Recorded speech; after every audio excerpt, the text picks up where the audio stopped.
Si mmetoka kwenu? Si hapa tuko na wanaume wako na manyumba yao? Si wamama wako na nyumba yao? Kuna mwanaume anauliza mwanaume mwingine ruhusa? Kuna mwanaume anauliza mwanaume mwingine ruhusa? So huyo ambaye anatuambia ya kwamba ati watu hawezi kufanya chochote bila ya kumuuliza ruhusa, yeye ndio nani? Who is he?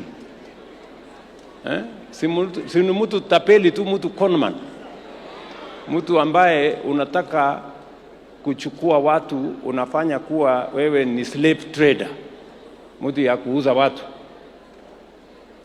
Unawatukana watu ati ni wasaliti sijui nini. Mimi nataka niwaeleze usaliti ile mbaya sana ni usaliti wa kusaliti taifa letu la Kenya, kujaribu kugawanya wananchi wa taifa letu la Kenya.